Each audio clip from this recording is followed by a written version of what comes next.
Okay, good afternoon and welcome again to Broadcasting Scotland's coverage of the SNP Conference. The Scottish National Party are meeting for the decision-making conference this week on an online session. So this is the third day of conference. Some resolutions were debated on Friday afternoon and delegates had a full day of discussion on Saturday. Now, this morning, before we were on air, the delegates already discussed resolutions on the safety of elected representatives, on people with hidden disabilities, a parity of esteem for councillors, elected members to the council, and there will later on be debates on setting up the Scottish Reserve Bank, Scottish currency, and on dignity in later life. Also in online conduct, and then there will be some policy making and internal discussions. We'll leave it at that point. So we're going to look at the actual debates as they take place this afternoon, and then while we wait for voting, we'll discuss what's coming up next. So later on today, we're going to have as a special guest Marion Fellows MP, and I'll spend a few minutes at the end of the debates discussing with Marion the issues that have been raised and any implications going forward. Okay, each day there has been a keynote speech. The conference began with an address by Keith Brown, who talked about the broken Westminster system and the need, therefore, for Scottish politics to be discussed and decided here in Scotland and not in the broken Westminster system, as he calls it. Then yesterday, Deputy First Minister John Swinney opened the afternoon session saying that, in his opinion, it's now crunch time for devolution because we are under threat.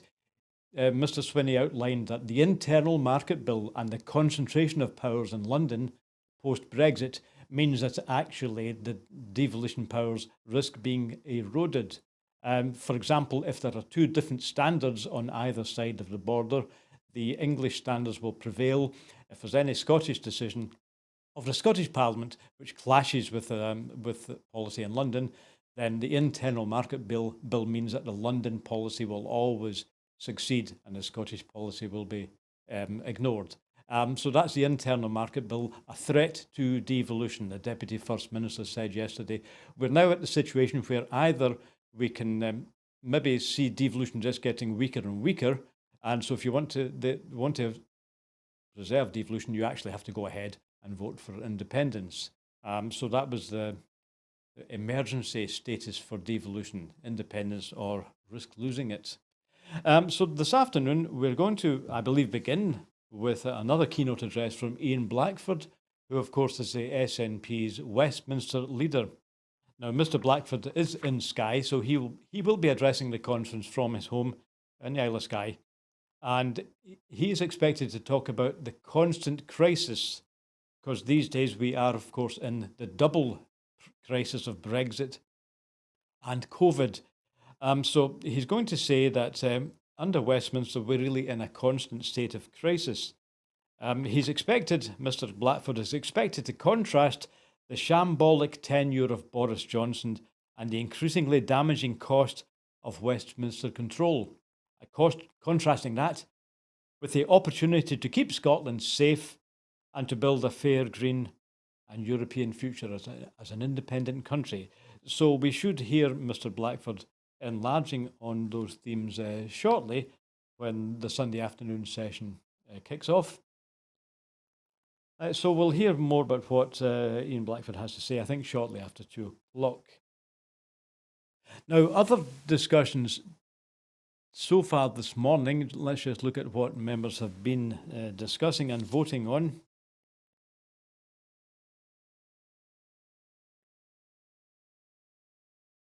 This morning, conference discussed regional vaccine manufacturing hubs.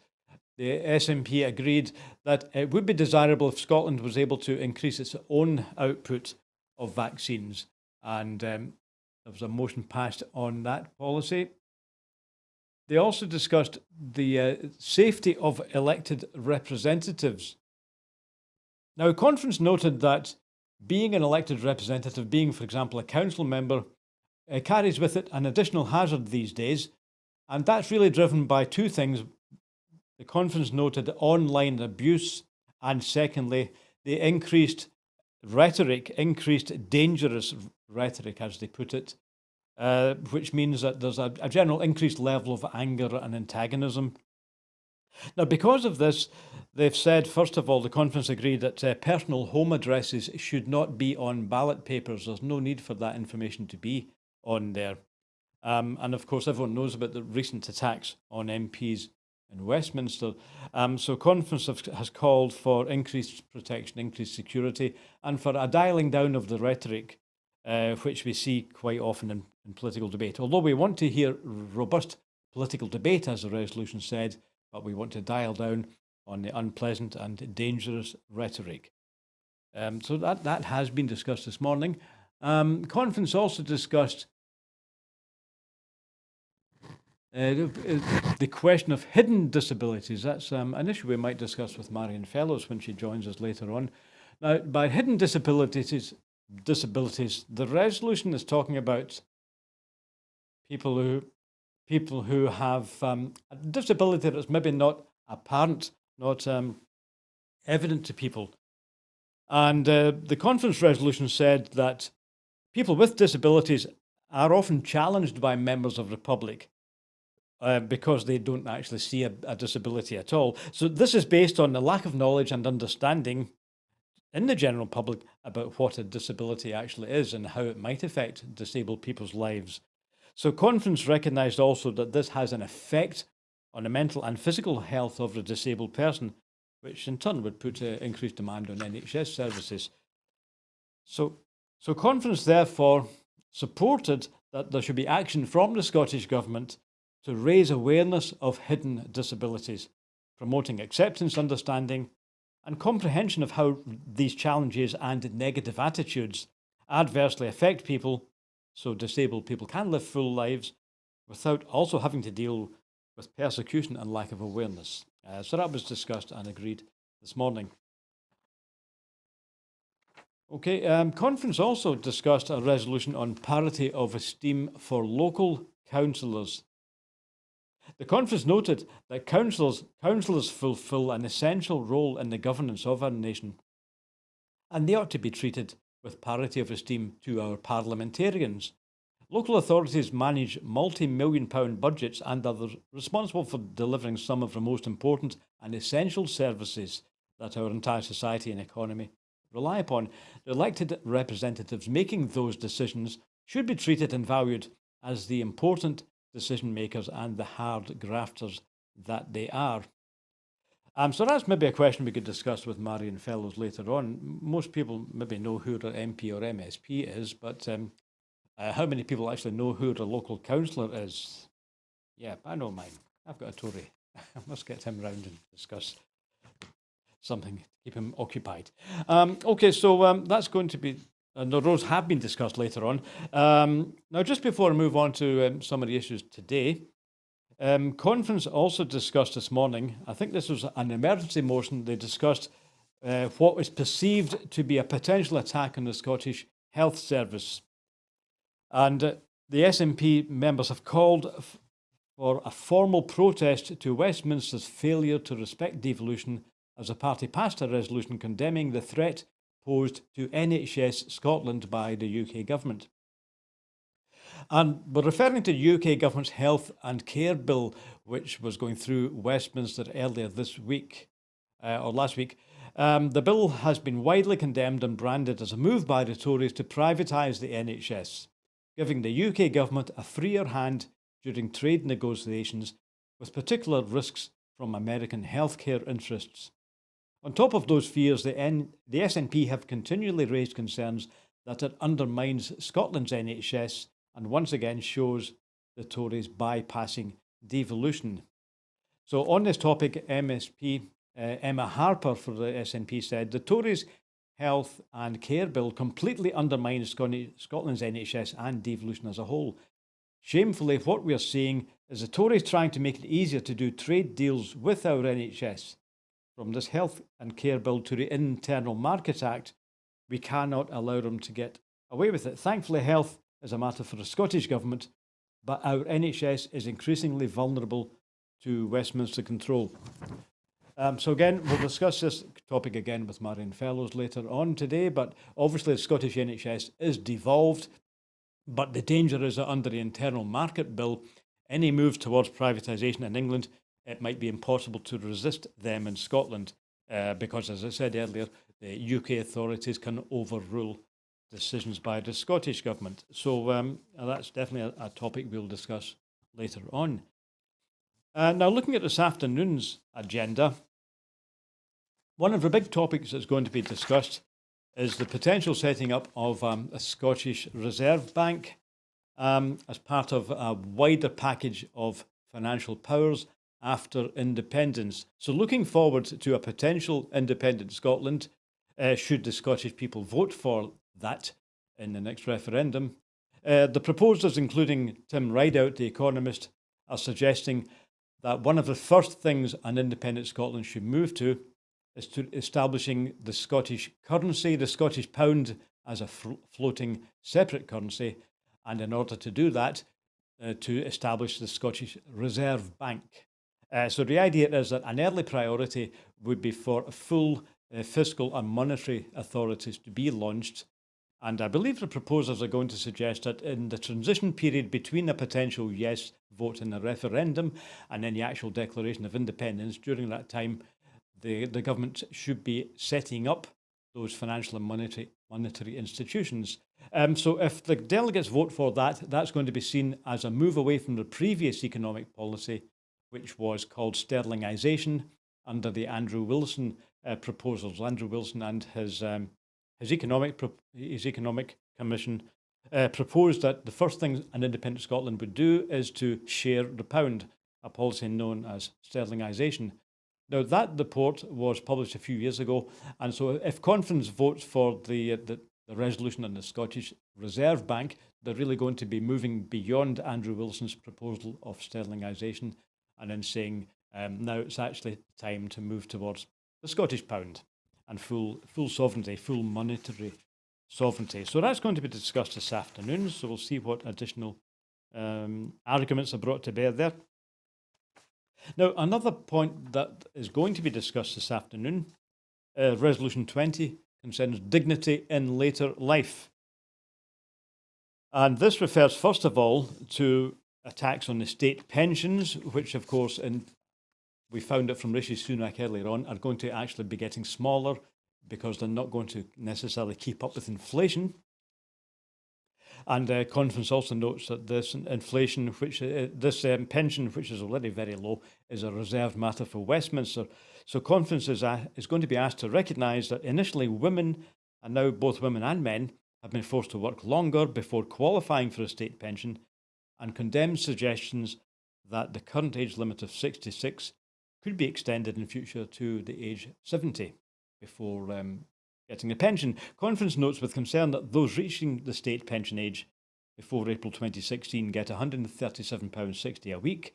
Those reaching the new state pension age after April 2016 get £179.60. This means that people on the old state pension are £42 a week poorer, and that a pensioner couple therefore will be £84 a week worse off simply because of their birthday. Okay, so Conference also condemns the DWP, the UK's Department of Work and Pensions, plans to stop paying pensions through the post office card accounts from November next year, with proposed alternatives requiring an email address or access to an SMS facility. This will hit the poorest of older people who don't have a bank account or a building society account. So Conference is therefore going to be asked today to agree that the continuing attacks on people who have worked all their lives, paying taxes, contributing to the economy and their community will be condemned. So Conference will then seek assurance that the first SNP government of an independent Scotland will guarantee a full review and upgrade of the current UK state pension. Okay, so those are some of the topics we will be looking at this afternoon, and we're going to go very shortly to the conference. So for the next 20 minutes or so, we'll be picking up the live feed from the SNP conference, and we'll shortly be hearing from Ian Blackford. Okay, so after the next resolutions are debated, I'll come back with you and see you later on.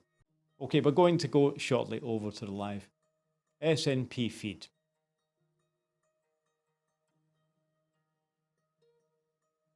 Okay. Okay, so I'm advised that we're going over in a few seconds to the SNP. That's just beginning to load now. And so we will be hearing, I think, first of all, we're going to hear from Ian Blackford.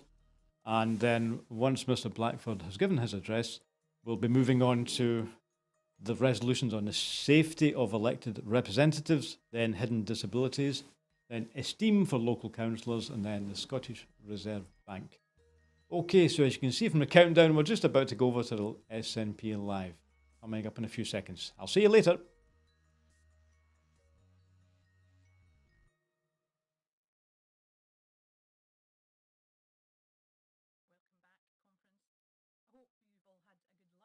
And are raring to go, because to kick off our afternoon session, I'm delighted to introduce the leader of the Westminster SNP Group, Ian Blackford MP.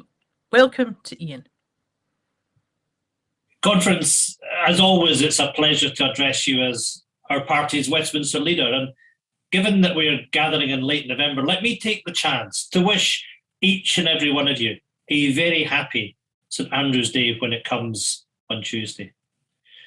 But just as I think of St Andrew, who history tells us made his way right across Europe on small boats, my thoughts naturally turn to the truly heartbreaking events in the Channel. Because Andrew may well be sainted today, but in his own time, I have little doubt that he too may have been dehumanised and branded a travelling migrant. If the horror of these deaths is to stop, we must see those desperate people for who they truly are. They are human beings exploited by smugglers and too often abandoned by the powers that be. Conference, human beings need humane solutions. They need our help. All of us, whether nationally or locally, must urgently work together and provide safe and legal humanitarian routes so that these horrors, just off our coasts, finally end once and for all. Friends, before I get any further on, I should probably admit that I began preparing for this speech about an hour or so before Boris Johnson stood up at the CBI conference.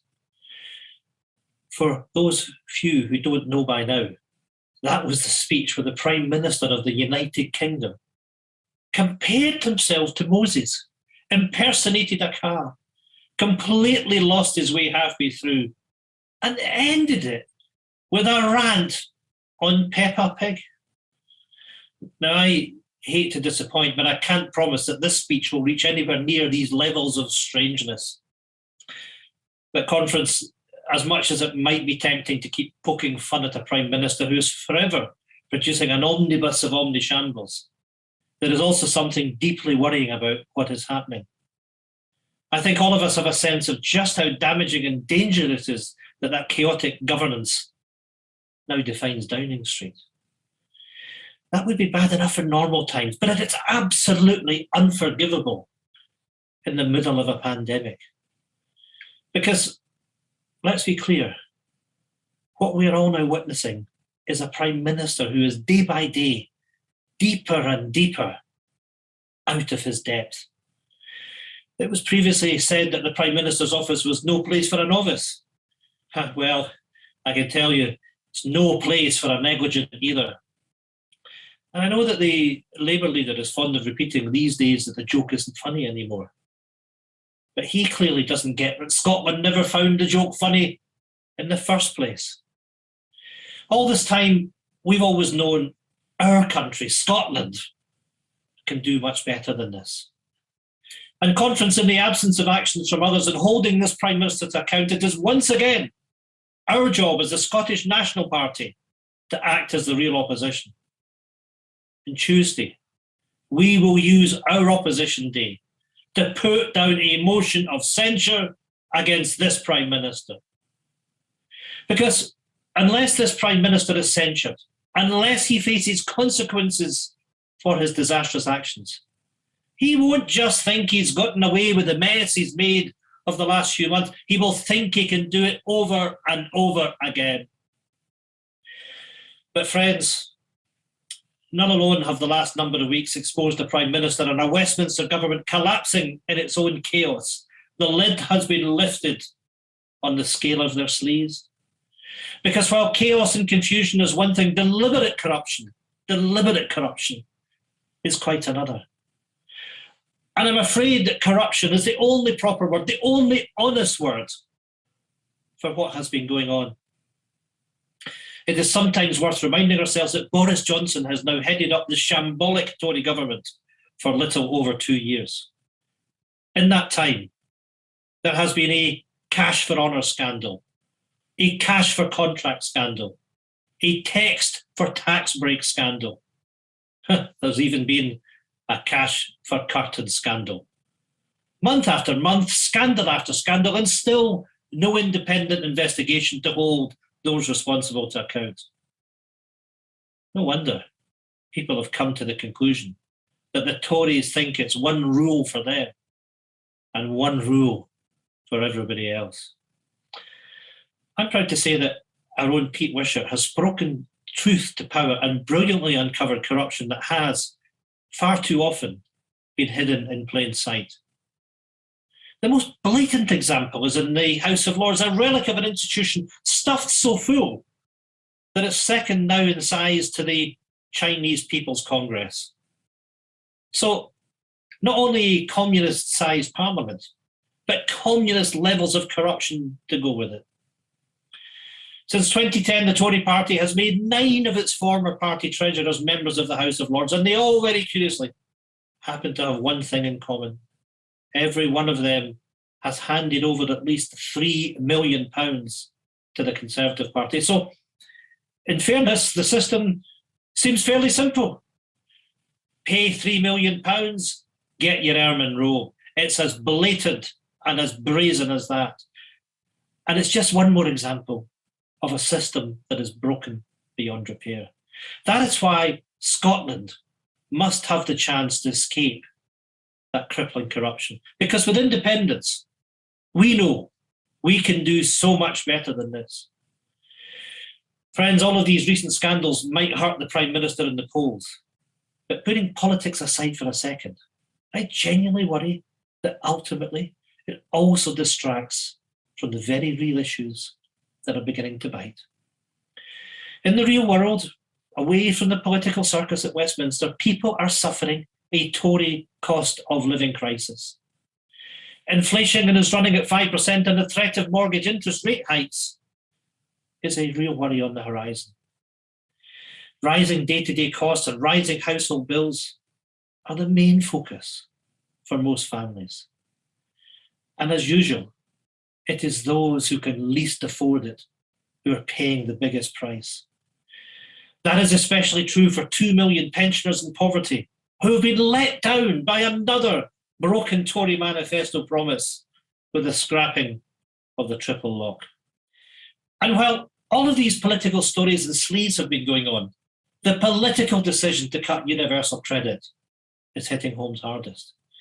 This week, the Joseph Rowntree Foundation confirmed that the £20 a week cut means 3.6 million families will be worse off this winter. Because not only was the cut to universal credit the wrong policy, it came at the worst possible time. It was a decision made months before the rapid rise in inflation kicked in. David Linden has passionately led our campaign to save the universal credit uplift, and week in, week out, he has held the UK government's feet to the fire. So, if it is even possible that the Tories are feeling any sense of pressure, any sense of remorse for the political mess that they have been making for months, they should take this chance to make some amends. They should do the right thing. They reverse the cut to universal credit and put £1,000 back into the pockets of those who desperately depend on it. I fear, though, that instead of changing course, the Tories will double down on their decisions. Maybe it is little wonder that the phrase winter of discontent is once again part of the political parlance. But as we all know, Scotland has been discontent with Westminster control for many more winters than this one. In fact, it is 66 winters ago, 1955, since our country last voted for a Tory government. Because, conference, to put it simply, Westminster's choices are not our choices. We know that democracy is the only solution to that deep discontent and disconnect from Westminster's decisions. And we are confident too that democracy will soon have its day. Conference, there is an important point to be made about the perfect storm of economic vulnerability that I'm describing. Because we should be very clear that it isn't all a consequence of COVID. Even though the B word, Brexit, seems to have mysteriously disappeared from mainstream media across the United Kingdom, in Scotland, we know that the consequences of Brexit are very much here, and they are very much hurt. The COVID crisis can no longer camouflage the deep damage that Brexit is doing. Only this week, Philippa Whitford drew our attention to a £2 billion investment which has fled to the Belgian region of Flanders as a direct result of UK-based businesses shifting their bases there because of Brexit. That is one region in Europe. Just think of the scale of the damage when you multiply that loss elsewhere. And yet, despite that damage, Scotland has yet to receive a single penny in compensation from Westminster. And they're even failing to fully replace what was our EU funding. Conference. In contrast, the European Union is giving Ireland €1 billion to mitigate the damage of Brexit, showing the solidarity of the European Union to smaller countries, and showing once again that independence works. And we know all too well that the pattern of Brexit is exactly the same pattern of broken promises that seem to be official Tory party policy. Judging by the recent newspaper headlines in the north of England, they're becoming wise to their game too. From HS2 to carbon capture, social care, the triple lock and pensions, one promise after another has been broken. I could add Boris's bridge to Ireland onto that list, but I don't think anyone, least of all the Chancellor, ever took it seriously enough in the first place. But after that litany of broken promises, the Tories will have to forgive the public cynicism about their so-called union connectivity review. The only thing that they believe it will achieve is to make the list of broken promises that little bit longer. People know its only real purpose is a blatant attempt to bypass Scottish democracy, to bypass our Scottish Parliament. Conference. This is the political place we now found ourselves, and it is in this context that we need to have the clarity of our future choices. Now we all know that there were plenty of, to put it mildly, mistruths told, sold and spread during the 2014 referendum. But it's become clear that the biggest lie of all was the Unionist claim that staying in the United Kingdom would be the safer choice. Because that idea, the stability of the status quo, the stability of the United Kingdom, has systematically fallen apart. For years now, what we're experiencing is a United Kingdom in constant crisis. And it is a crisis that comes for us with a real cost. The cost of living, the cost of Brexit, the cost of Tory cronyism and corruption, the cost of having a man like Boris Johnson as Prime Minister. Those are now the crisis of the United Kingdom, and they are the costs that we all pay, that we in Scotland pay for being part of this union. Friends, independence is now the pathway to safety and stability. It offers an escape from the constant crisis of Westminster control. Built on the solid foundations of our own democratic decision, independence offers the opportunity to build the post-pandemic future we all wish to see. The chance to build a new Scotland that finally takes its natural place amongst the nations of the world. We've got a brief glimpse of that when the representatives of those nations visited Glasgow earlier this month. Because we all know it was our First Minister who led the way at COP26. From passionately promoting a just transition to championing climate justice, she worked tirelessly for a green future here at home, but also globally. Mature, measured, and thoughtful leadership, the leadership we need now, and exactly the kind of leadership that will win our future. Just imagine what our First Minister will do when she's democratically elected as a leader of an independent Scotland. Conference, that is the future now in front of us. That is the opportunity now in front of us. A nation in waiting, and a future that is fair, a future that is green and European. In our landslide victory in May, only 7 months ago, the people of Scotland gave us the democratic right to choose our own future. Let me say to Boris Johnson that he cannot deny democracy. He will be destined to fail. The democratic right to a referendum is secure, and our First Minister will lead us through that campaign. Our independence movement has faced a long road, but journey's end is now in sight. A new Scotland, an independent Scotland, is within our grasp. Let us all, together, deliver it. Thank you, Conference. Thank you very much, Ian. What a start to the afternoon.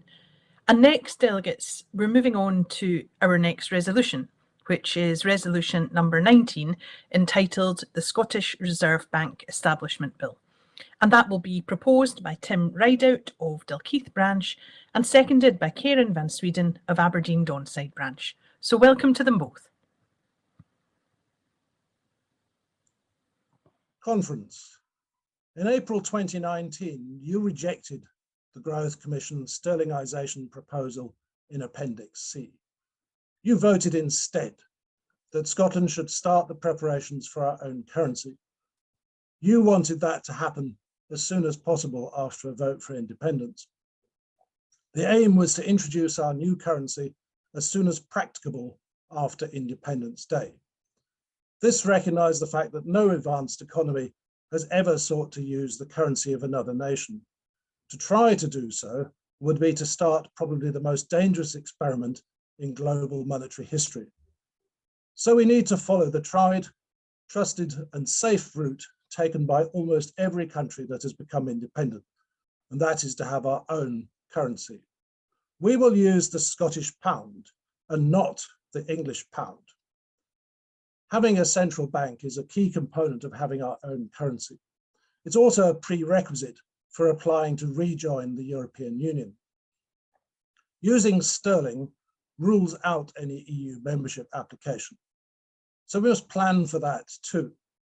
Planning is key. After the Brexit vote, London was in a "what do we do now?" state of total unpreparedness.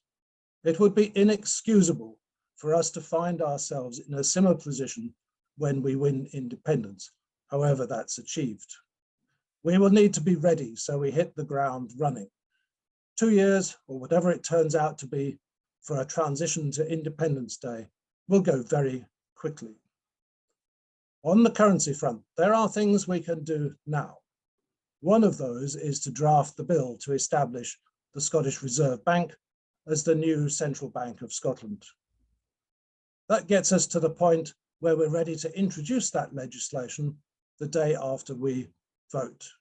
Bear in mind, it'll likely take 6 months to be approved by Parliament. The resolution before you is a very truncated version of what Dalkeith Branch submitted. Conference Committee deleted 2/3, namely clauses A to F of the principles for the draft bill. As those are key elements, I'll explain them briefly to you. They are important.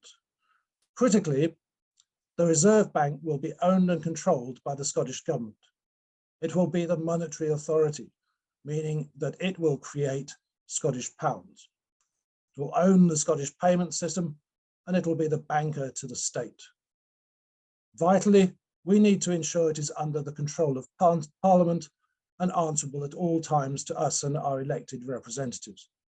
That means things like US-style confirmatory hearings for the appointment of the governor, annual reports, and appearances before parliamentary committees. Accountability is key. That is because as the monetary authority, it will establish and issue the new Scottish currency. It will also set interest rates for lending to commercial banks, and it will work in collaboration with other international central banks. That means it will hold and manage our foreign reserves on behalf of the Finance Ministry. At home, it will maintain the Scottish Government's accounts, and it will provide such loan and overdraft facilities as are required to achieve the government's fiscal policies, such as full employment and a Green New Deal. Lastly, as envisaged by Douglas Chapman MP, it could manage a Scottish sovereign wealth fund if we decided to establish one. The amendment to the resolution provides a forum to discuss those principles, and I would urge you to support that. Nearly 50 talks around Scotland in the last 2.5 years, it's clear to me that you, delegates, know that there is only one choice. That is our own currency. Let us start that process now by voting in favour of the resolution. Conference, political freedom. This is what we in the Scottish National Party fundamentally seek. But without fiscal and monetary freedom, we do not have political freedom. Many of you know this, I know, but Conference, it's important to remind ourselves that many who still remain unconvinced about the validity of an independent Scotland also understand this. Scotland didn't choose nuclear weapons, Margaret Thatcher, or Boris Johnson for that matter. And Scotland doesn't choose libertarian neoliberalism either. Scotland didn't choose the democracy-destroying poll tax or the punitive bedroom tax. And Scotland didn't choose the war in Iraq or austerity. And we didn't choose treating our addicts as criminals. Scotland also didn't choose mass emigration out of our country, either in our distant history or because of Brexit, which we also didn't choose. Our own currency is the tool that enables us to choose. Currency mobilises our real resources for the benefit of Scotland. It pays for our civil service and who then spend it into the private sector. And Conference, we are blessed with huge renewable energy resources and a well-educated population who are already working and studying in our mature 21st century economy. To be an independent country, Scotland must have its own central bank and currency as soon as possible. Then our elected politicians can quickly mobilise and distribute our real resources and create new real resources by increasing education and training for the benefit of everyone in Scotland, as and when required. For Scotland to succeed as an independent country, we must get this vital institution in place as quickly as possible, which is why we are asking you to vote for this enabling bill, so that we can choose defining our own tax system, choose universal basic services, and keeping our National Health Service free at the point of delivery. Choose investing in more renewable infrastructure. Choose letting our European friends stay in Scotland. Choose political control for people in Scotland. Choose fiscal and monetary control as soon as possible. Choose this resolution and let's get started on the infrastructure of an independent Scotland today. Thank you very much, Kieran, and thank you very much, Tim. And our next speaker speaking in favour of the resolution is Simon Jones of Dumfries East and Lochar branch. So welcome, Simon. Hello, Conference. Conference, this amendment concerns being ready to go as soon as possible with our own Scottish currency, which we should want to do. Independence without financial independence is only half the job. We can and must believe in Scotland, in her ability to thrive and succeed as an independent country. And if we do believe in Scotland, then we should want proper independence. Reliance on London ties us into the policies of the English Bank, which over the last 40 years can be broadly summed up as pump up property prices to keep the Conservative voter base happy. Do we want that as the policy of the central bank that we depend on once we get to choose our own future? Having our own currency is pretty cool, as there are a variety of possibilities and an underscoring of security that we wouldn't have if we depended on someone else's money. Any government that has its own currency and that only borrows in its own currency can't go bust and can't be the target of currency speculators. The currency flourishes because the Scottish Government would require taxes to be paid in it. This means that employees will want their salaries in Scottish pounds, shops will want their customers to pay in Scottish pounds because they will need Scottish pounds to pay their own taxes. Effectively, the strength of the Scottish pound comes from the strength of the Scottish economy. Our whisky, our energy industry, our finance sector, our tech industries, the arts, all will contribute to making Scotland a flourishing place with a flourishing currency. Conference, let's set up the Scottish Reserve Bank and be ready to pull the trigger on day one. Please support the resolution and the amendment. Thank you, Simon. And next, delegates, to propose the amendment to Resolution 19, we have Chris Hanlon of West Fife and Coastal Villages branch. And to second, we have Robbie Mochrie of Clydebank branch. So welcome to Chris and to Robbie. This amendment has been developed in collaboration with members from over 40 branches in response to the abridgments made by Conference Committee to an original draft of the resolution written by Dalkeith branch before it was placed on the provisional agenda in that shortened form. Conference Committee felt that the original resolution was overly complex and prescriptive and contained too much detail for Conference to adequately scrutinise in the limited time available to debate a resolution. It was also felt that there was a danger that the original resolution had been developed in a bit of an echo chamber and might not represent a true consensus of opinion across the party as to how to best to proceed.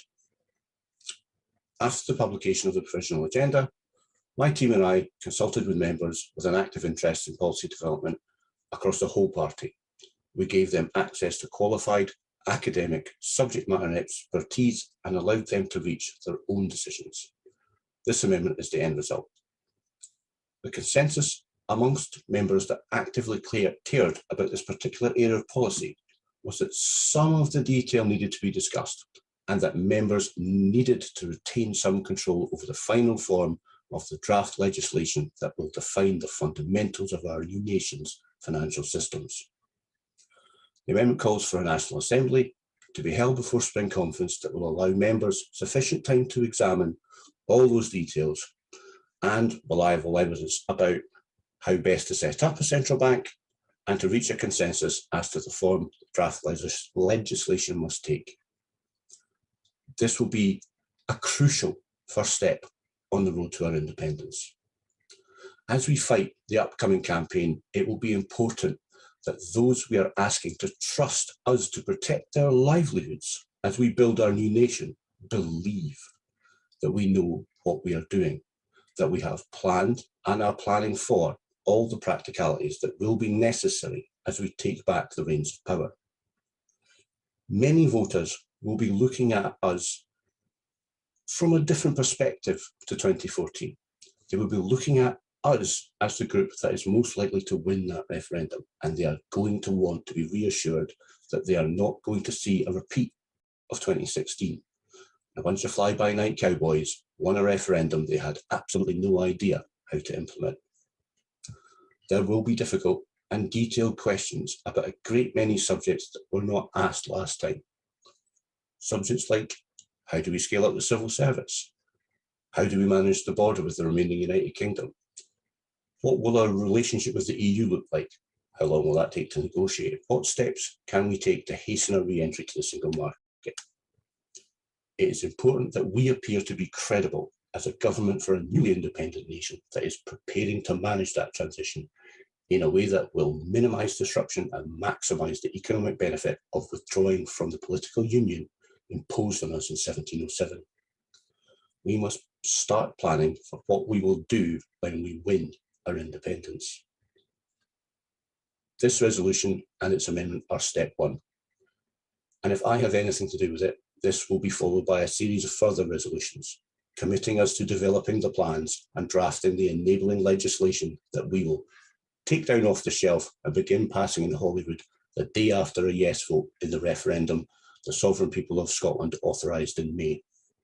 It's time to start acting like we expect to win this time. Please support the amendment and the resolution.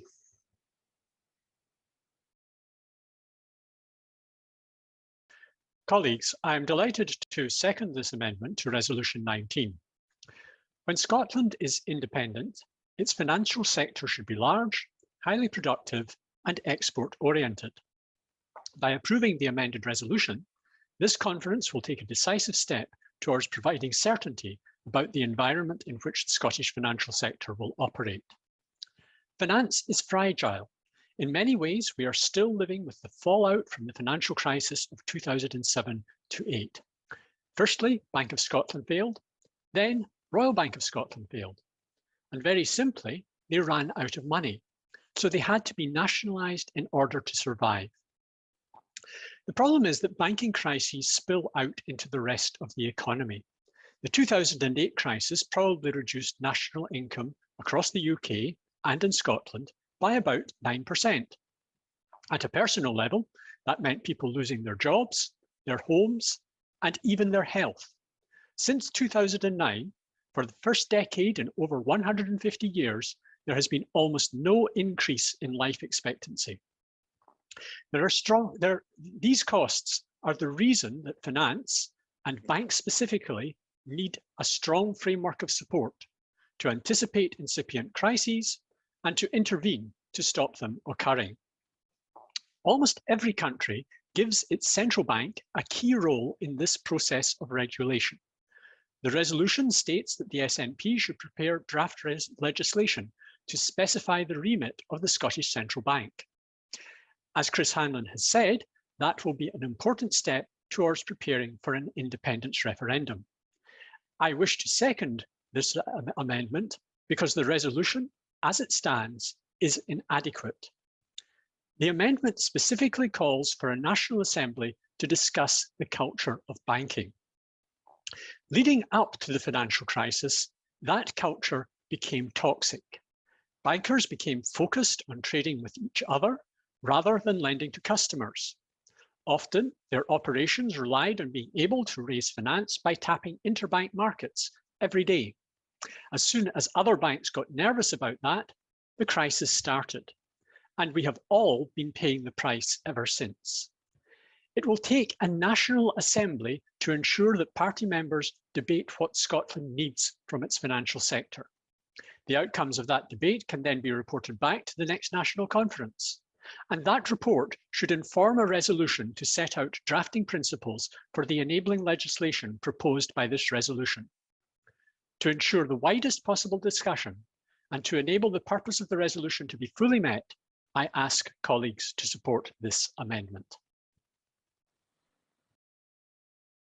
Thanks to Robbie and to Chris, who were our final speakers on this resolution. So we'll move on now to voting, and we will firstly vote on the amendment before moving on to look at the resolution. So on the amendment to resolution number 19, which is entitled the Scottish Reserve Bank Establishment Bill, please vote now.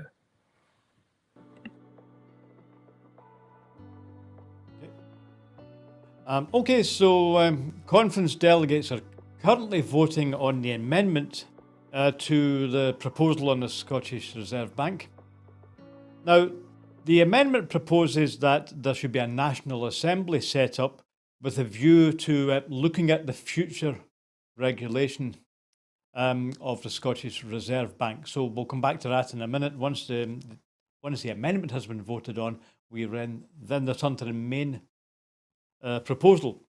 But what the amendment stresses, according to Robin Mockery, one of the proposers, is that the banking crisis of a few years ago, of 2007, 2008, the banking crisis was really caused by the culture, what he called the toxic culture in the banking industry, which became increasingly self-centered and increasingly looking inward.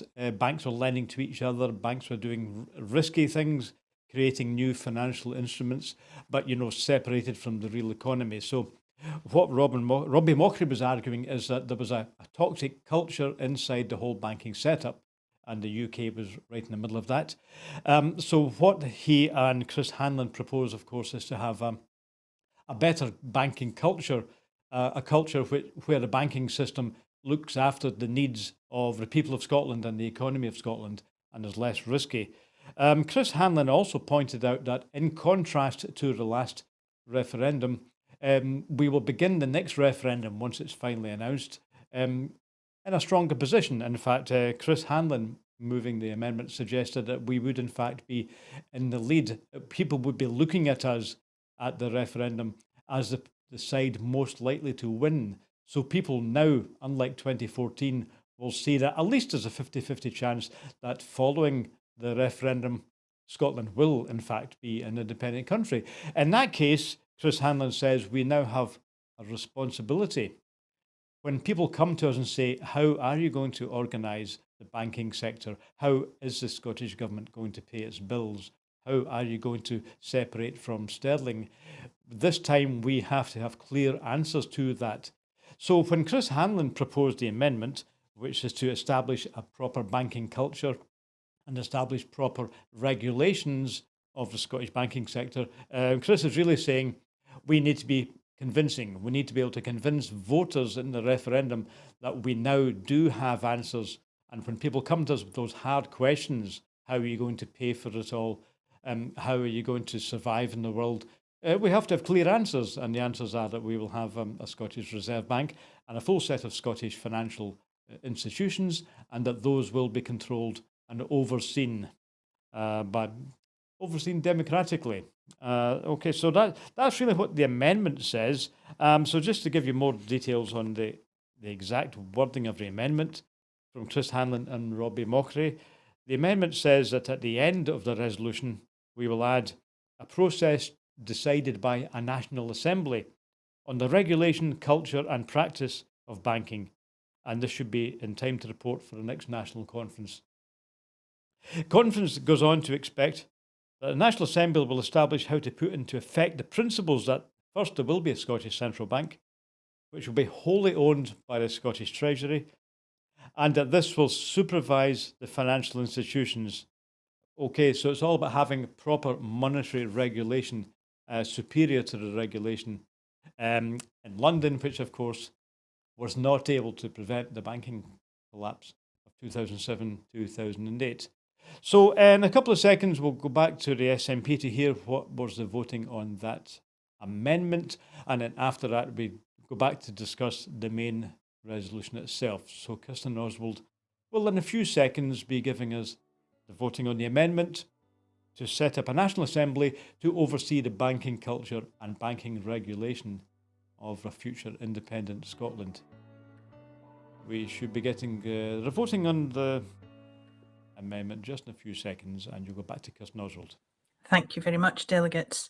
So for the amendment to Resolution 19, with 400 votes in favour and 43 votes against, the amendment passes overwhelmingly. So we will now move on to voting on Resolution 19 as amended. So please locate your voting buttons and please vote now.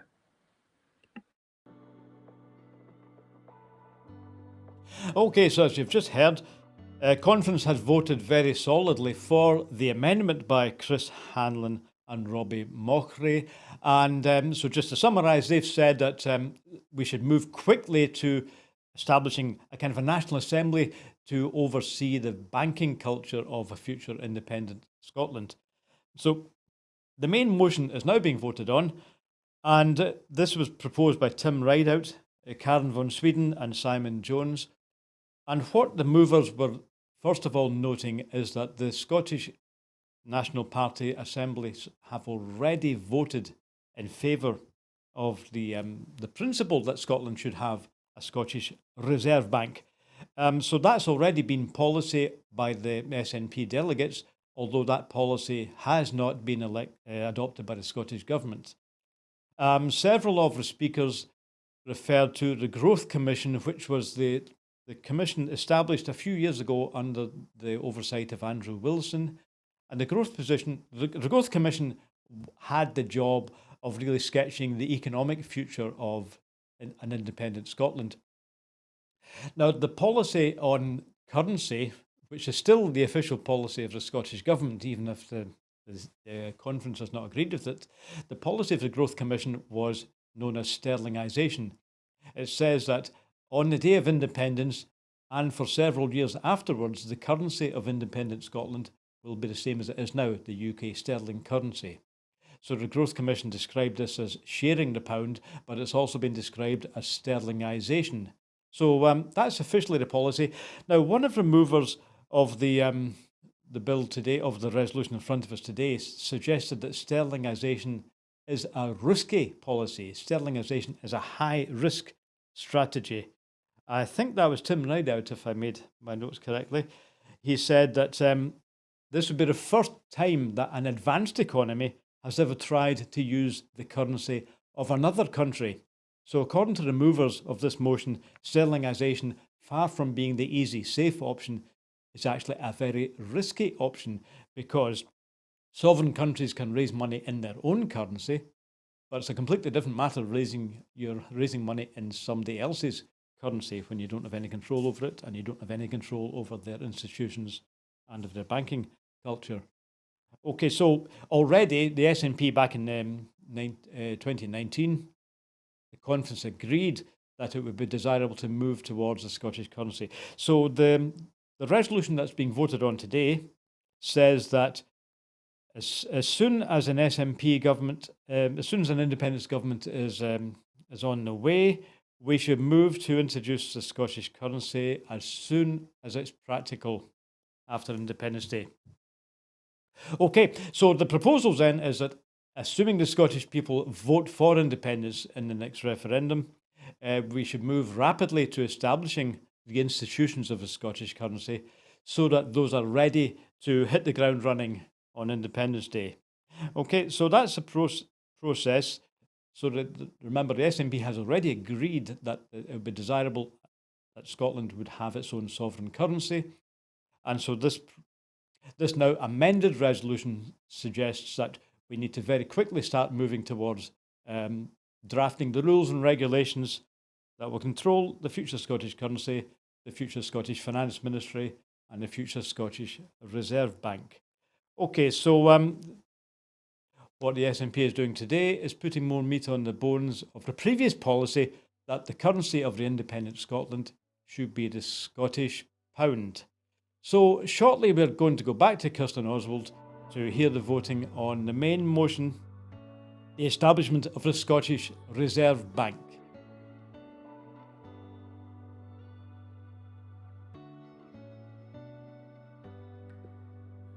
And we'll hear from Kirsten Oswald in a few seconds.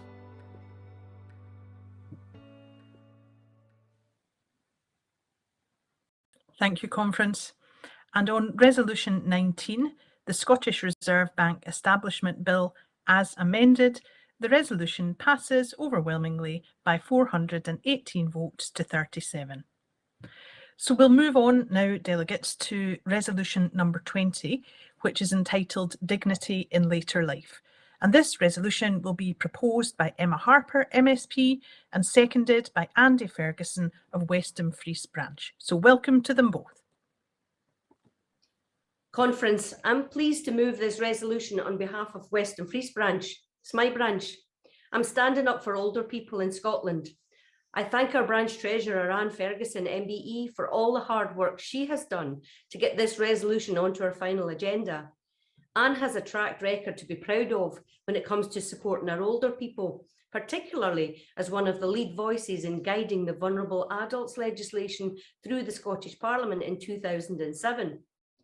Conference, as the resolution states, Initially women, but now both men and women have been forced by the UK government to work longer before retiring. Indeed, as the resolution shows, this UK government is now suggesting that the state pension age of 66 could be further extended to 70 years old. This shows nothing other than a lack of dignity and respect for our older people. We want to allow our older people who, for their whole working lives, have paid into the system to have an enjoyable retirement and a fair deal for their lifetime contribution to society. Conference, this untrustworthy UK government has time and again cheated Scottish pensioners out of money that is rightfully theirs. The UK government are solely responsible for a litany of state pension failures. These failures have plunged thousands of pensioners into poverty, have created unfairness amongst recipients of the state pension, and have created a pension system for some women which is determined not by what you pay in, but by your year of birth. For example, a woman who was born in January 1953 she'll have got her state pension when she was 62, but a woman who was born after the 6th of December of that year had to wait until she was 65. Only a Tory government could bring about a policy which means being a few months younger means waiting 3 more years to access your pension. This unfairness has meant major changes to the prepared life plans of those affected, which the Westminster government did little to tell them about. This isn't dignity. A series of broken promises was kept under wraps for as long as possible. There was no warning of impact, no exhortation to review retirement plans, nothing.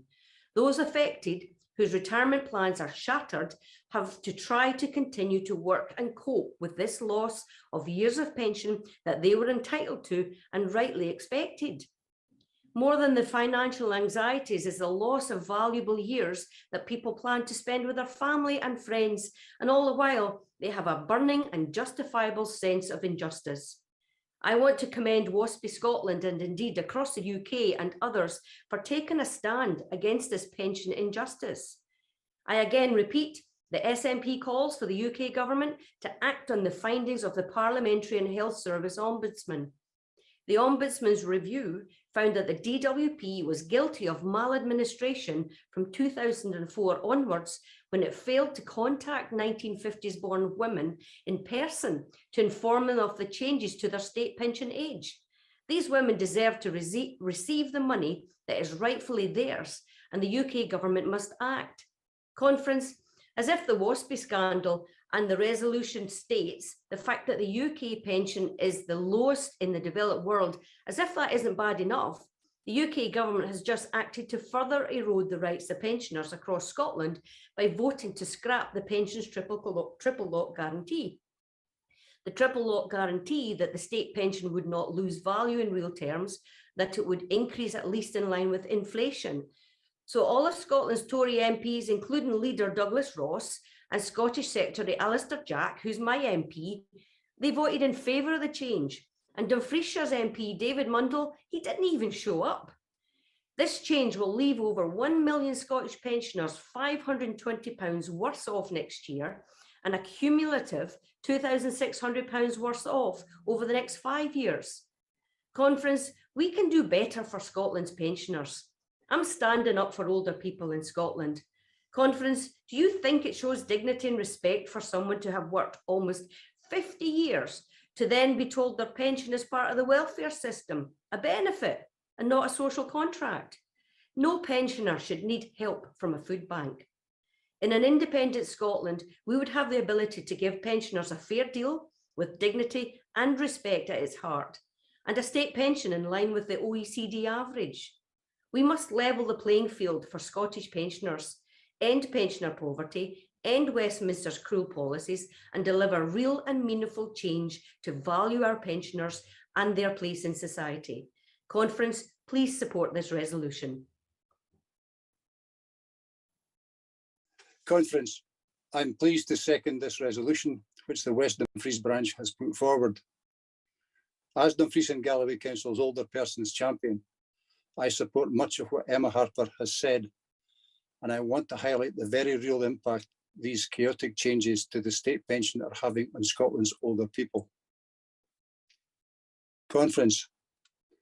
The Pensions Act of 1995 aimed to make the pension age 65 for men and women by, and this is the important point, 2020.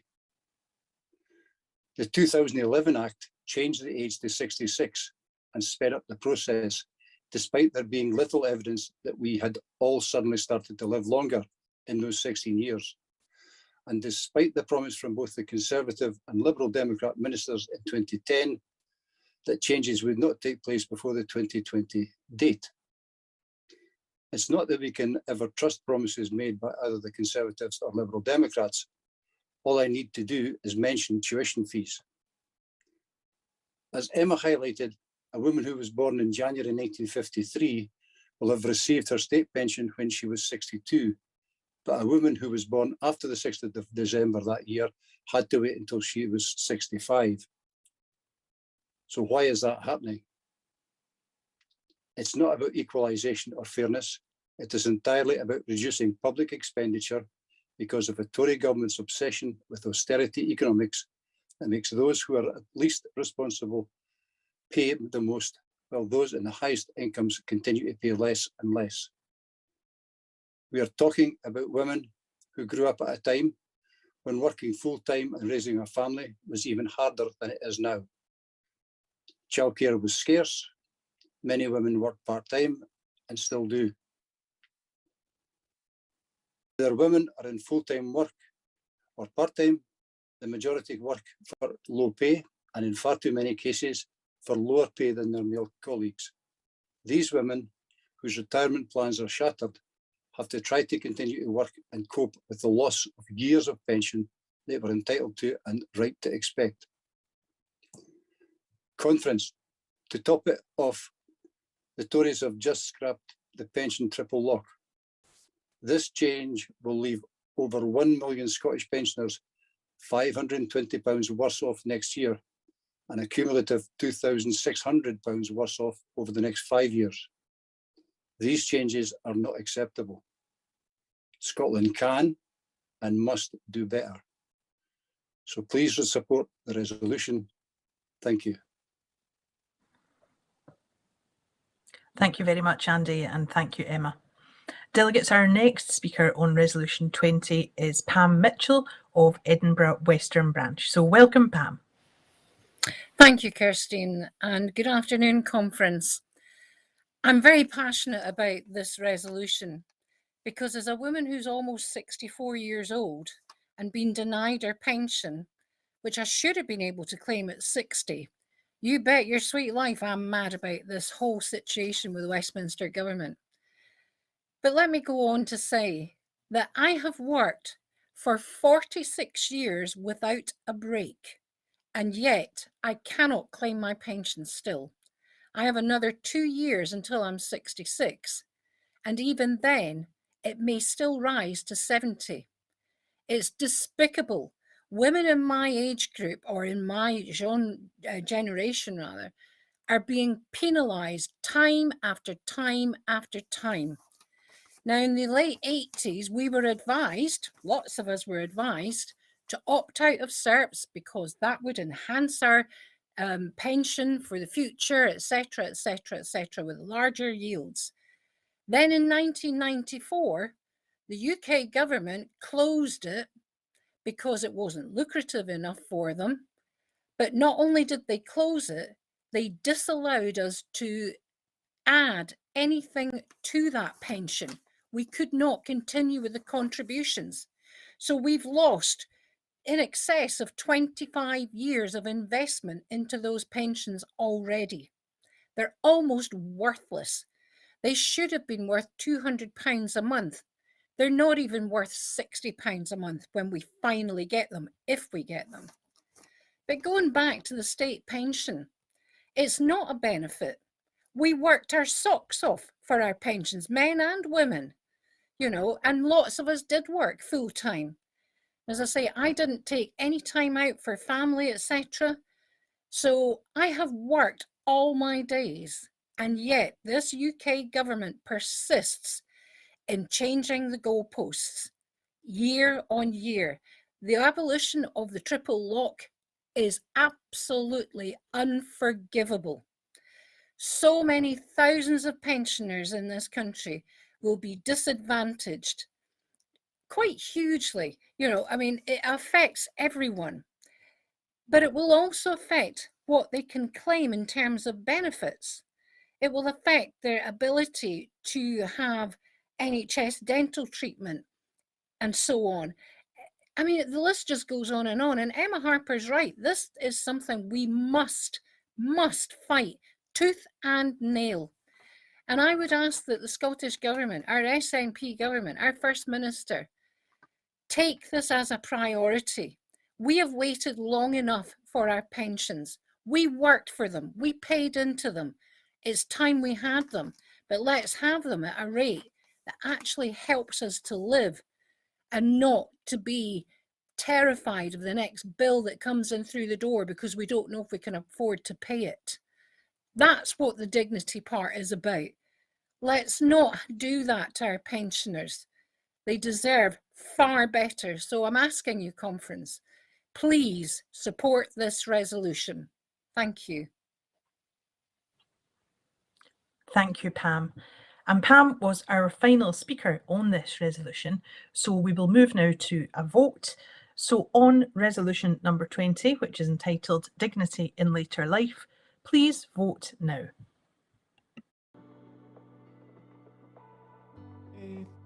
Right, so conference delegates are now voting on the final motion that we are going to discuss today. It's entitled Dignity in Later Life, and it refers to various attacks on pensions.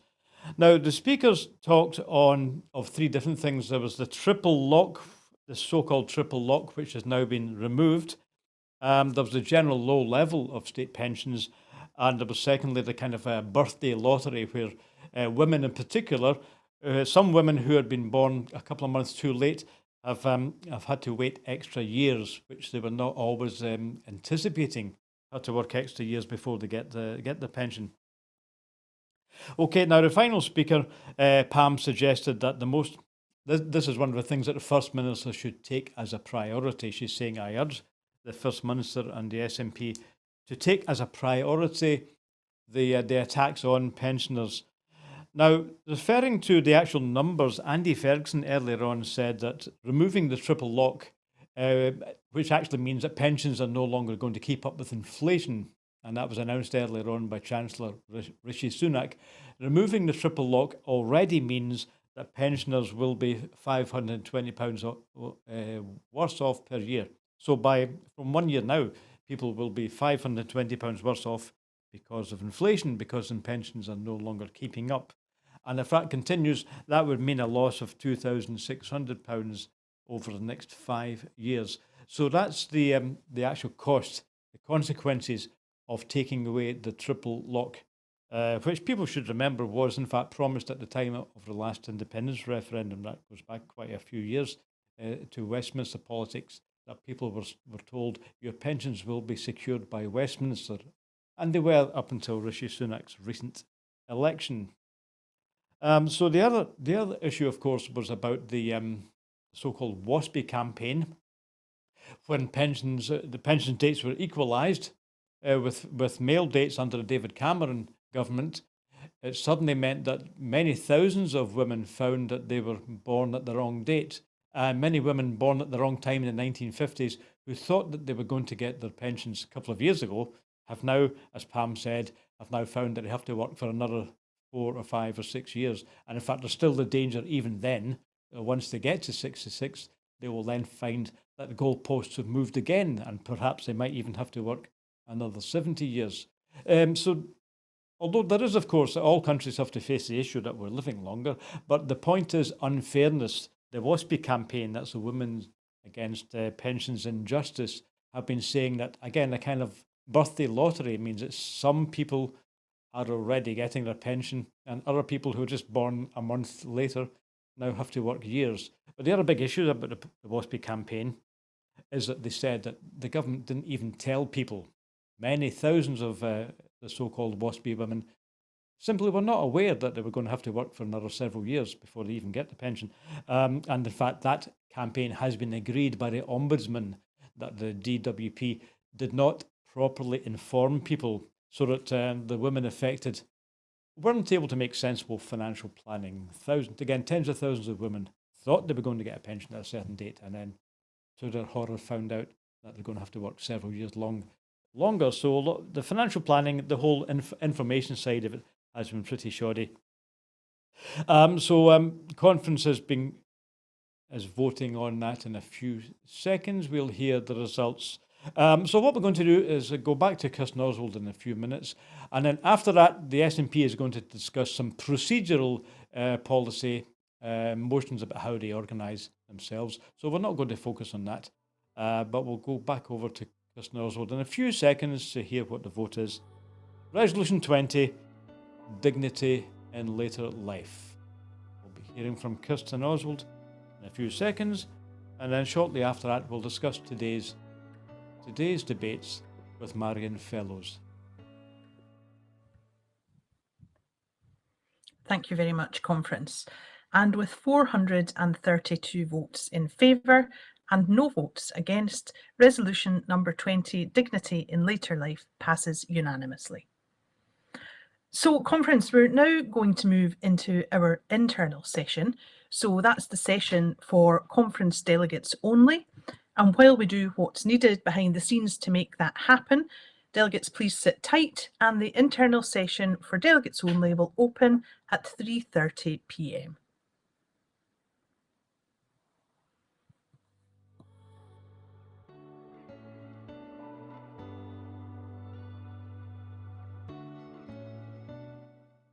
Okay, so conference will be discussing various internal matters which we won't be discussing, and I think we're going to be shortly hearing from Marion Fellows. I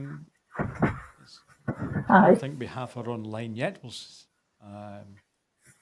Is she on here? Here we are. Good. I can see you now. Marion Fellows, good afternoon. Can you hear me and see me? Yes, I Right, can. well, thanks for joining us this afternoon. So you've obviously been very busy over the last few days taking part in the debates yourselves. So have you found this an interesting and enthralling conference to be part of?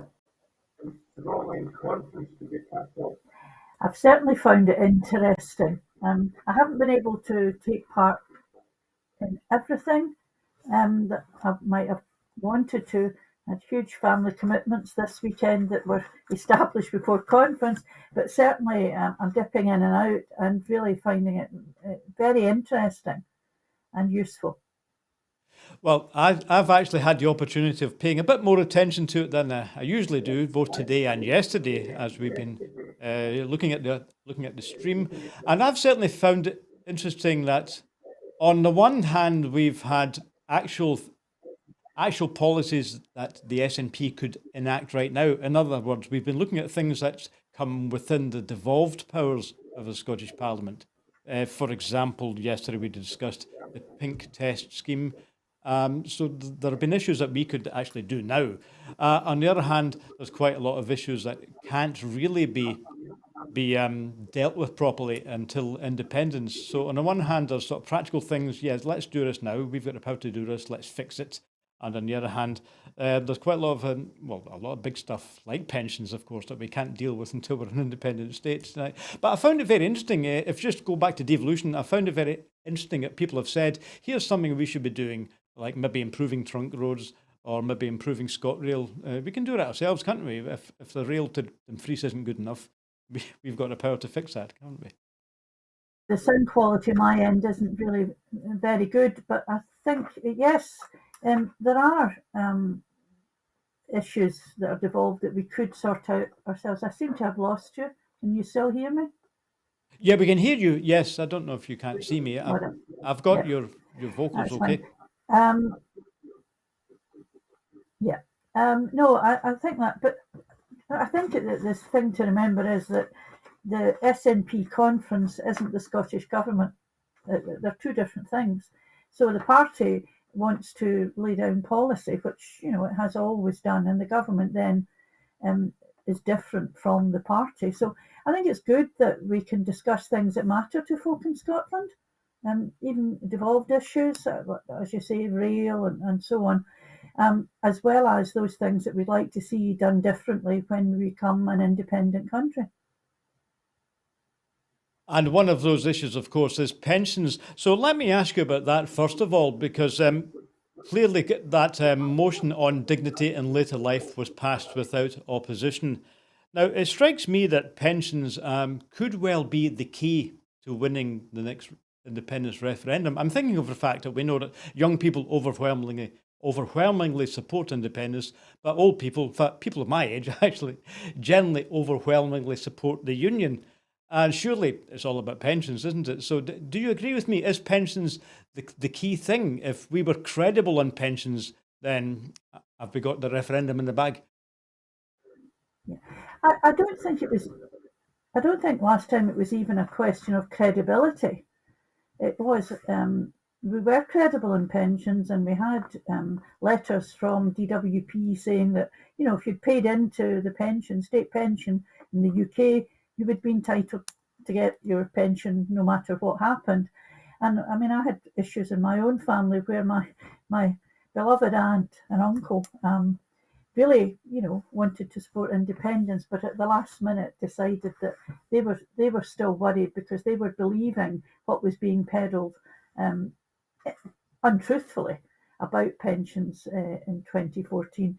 But I think this time people are far more interested in pensions because of all the issues that have happened to the WASPy women, all the issues that have happened recently over the triple lock. And I think it's really important for us as a party and as people who are going to be running a prospective newly independent country that we lay down markers for how we want to treat people. I mean, I think it's pretty much the same as the way the Scottish social security system is being run at present with the way DWP run things. I think we have to show that we mean that what we want to achieve, and we have to show how we try to achieve that. Well, yes, you corrected me in saying that, yeah, decisions and discussions and aspirations of a conference, that's not the same as the Scottish Government. Yeah, clearly they have, different powers at their disposal. But what I mean by credibility is, for example, previously SNP members, and I think conference, have pointed out that if the UK state pension was something like the normal in Europe, it would be in the order of £400 a week or something like that. But what I mean by credibility, supposing the SNP went into, well, the whole Yes campaign went into the next referendum saying, vote yes, £400 a week. I mean, would people believe that? That's what they call a retail offer, isn't it, in politics? Right? Keep putting the price up and you'll get more folk to vote for you until it gets to the point where people are saying, nah, you can't do that, can you? You can't deliver it. Is it credible? That's what I mean by credible. Well, I think maybe you're jumping the gun a wee bit, because I don't think there's actually been an offer of £400 a week. I think what we're trying to say is that we want, as an independent nation, to aspire to providing a more European type of or level of pension, and even things like sickness pay, because that was something else that came up at the start of the pandemic. I think as a country seeking independence and as a newly independent country, we will have to set markers. We have to say what we want to happen. And yes, you're absolutely right. We have to be able to show how we will achieve what we've set out. Now, that work is ongoing. It's ongoing. The Scottish Government has already started some civil service staff on that kind of work. And at Westminster, our group, for example, Stuart MacDonald has laid out things like defence policy and so on of an independent Scotland. So this work has to be done now. We can't wait until the day after independence. We have to set markers. We have to look at our aspirations. And then, as you say, when it comes to the next referendum, we have to persuade people that these things are possible and that this is why they should vote for independence in the next. Yes, I remember reading the white paper, which is quite a large book, which was produced, I think, about 2013, outlining those kind of plans and this prospectus. So is that really what you're saying, that there will be something like that? From what you know, is it going to be a huge tome like that, or will it be something that's more concise, more easily digestible? I think well, I mean, I'm not going to be the one who decides this, but I don't envisage another white paper in the same way as in 2014. I think we will be looking at laying out a prospectus for an independent country, and we'll be expecting to be quizzed on that. But I don't think you need to put it all into a 500-page booklet. I mean, there wasn't a 500-page booklet for the no side. And it's not just down, there comes a point when, for taking big decisions, yes, people will do research, people will listen carefully to what's being proposed. But I think at the end of the day, people make up their minds on, as you pointed out, on what they believe. And I think the way things are, people are beginning to believe more and more that we can't stay stuck in this union because it's not benefiting people in Scotland. We're suffering now because we are still part of the UK.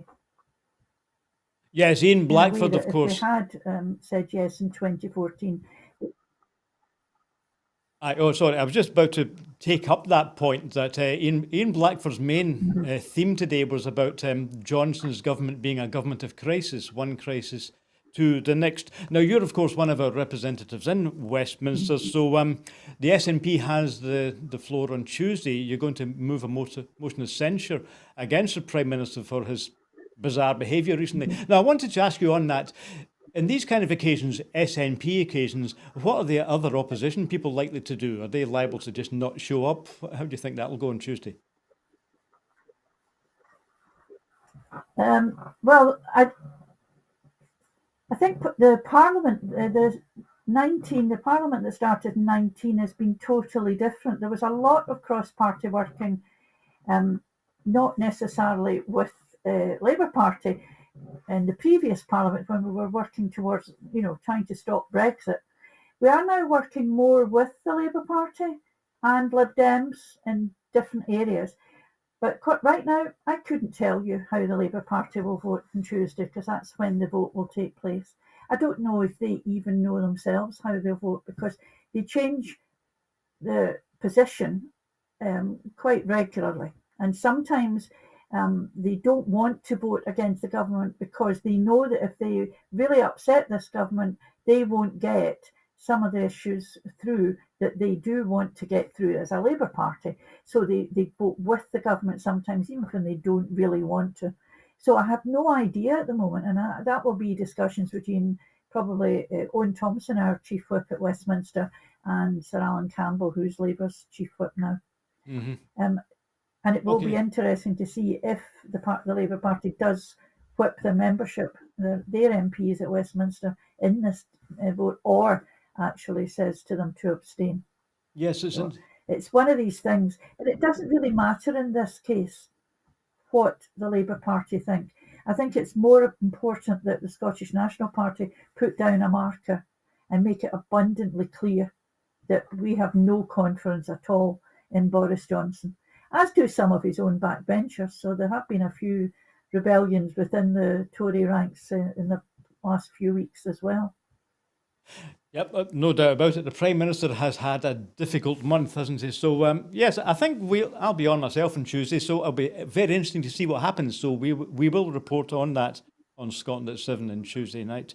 Right, just before you go, Marion, I wanted to ask you one more thing. Thanks for joining us this afternoon.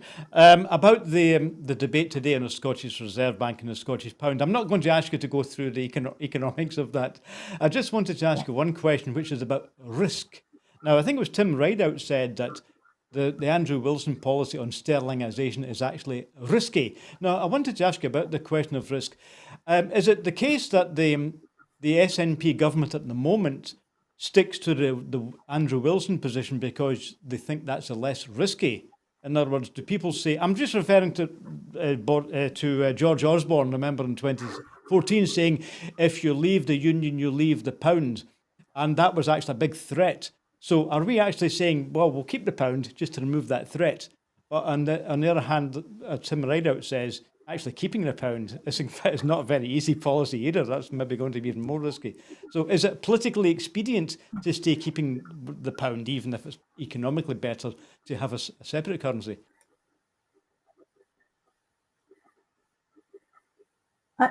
I think that things have changed so much since 2014 and since the Growth Commission that we are looking, and it's a personal view, we do need to look ahead and to have something ready to go on day 2 or day 1 of an independent Scotland. And the mood of the party, and this is again back to party, the mood of the party has changed over the intervening period as well, as has the mood of the country. Because of Brexit, the UK government isn't in such a secure place, and neither is the pound. So we have to look at things in consideration of how economic issues have happened over the last number of years, and how things are different now from when they were when Andrew Wilson, reported back to conference on and to the party on the Growth Commission. So I think we're just evolving and moving forward as a result of what is happening in the UK itself, and also as a result of the fact that we're now out of Europe. And as was said in that debate, that in order to rejoin the EU, we would have to have our own currency. Yes, as you say, yeah, the Wilson report and the Growth Commission, that was several years ago. Things have moved on, and yes, things are moving very quickly in UK politics. It's just this January that we actually left the EU in practice, and in fact, next January onwards, more of the Brexit measures are going to come in. So yeah, increasingly the UK government is going to be looking more shaky, as Ian Blackford said. The government of crisis will have a whole lot of new crises to face in 2022. Okay, well, Marion Fellows, it's been great. Thank you for joining us this afternoon. Right. Well, thank you very much for having me. And I hope we'll see you again then. Bye. I'll look forward to Tuesday's debate in Westminster. Thanks. Okay, so that just about wraps it up for our discussions. Thanks. Bye-bye. That's just about it from Broadcasting Scotland today. So on Scotland at 7 on Monday, we will be able to report on the final proceedings from the SNP Conference, and tomorrow's agenda includes the keynote speech from the First Minister, so everyone's wondering what she's going to say about these issues that we've discussed earlier on today. Okay, so thanks for joining us on Broadcasting Scotland, and if you look at the link on your screen now, if you'd like to help us make more programmes, then your donations will be very warmly welcomed. Right, the more money we get in, the more programmes we make. It's as simple as that. Broadcasting Scotland is an independent broadcaster for Scotland in Scotland. We don't receive any public money, and we are only here because our viewers support us. So thanks for doing that. So that's it for now. That's the end of our special reports on the SNP Conference. So we've got one of my colleagues, I think it's Andrew, will join us tomorrow night for Scotland at 7, and I'll see you again on Tuesday. So if you want to join us then, it'll be great to see you. Okay, thanks. Goodbye now.